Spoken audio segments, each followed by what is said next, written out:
warri kaleessa Hacaaluu wajji nyaate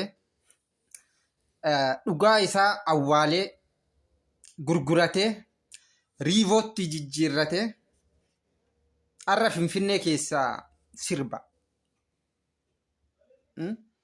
Sareen gadi galtuun artistoonni Oromoo dhiiga obboleessa isaanii gubbatti koonsartii sirbu. Miiliyoonaan maallaqa fudhatanii. Warri kaleessa Hacee wajji nyaatti. Hattuun takaleessa garaadhaaf jecha jechuudha. Garaacha udaaniif jecha. Maqaa qabsoo Oromootiin sirbaa turte. Har'a dhiiga Hacaaluu gurgurattee irratti baala gizee taatee riivoodhaan deemaa sirbiti.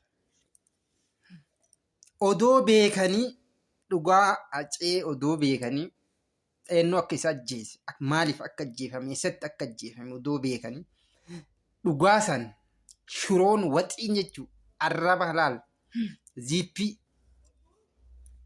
isaanii ta'e yeroon gizee noonjii yesaw lijjagnaa yellam jetti jarri akkas garuu yeroodha malee dhugaan Hacees hin haftu. Dhugaa warra dhugaa Hacee awwaalees warri dhugaa isaa gurguratees warri buddeenaan shiroodhaan kaleessa wajji nyaate hiriyoonni isaa har'a shiroon buddeenni afaan cuqqaaltees guyyaan dhaddachi haqaa dhaddacha murtii haqaatti namuu dhiyaatu hin dhufa jechuudha. Abadan afaan qabu dhiyootti dhufa abadan dhaddachi haqaa gaafa namuu dhaddacha haqaatti dhiyaatu hin dhufa. Inafu dukkana tana keessatti eenyu inafu jechuudha. Gaafa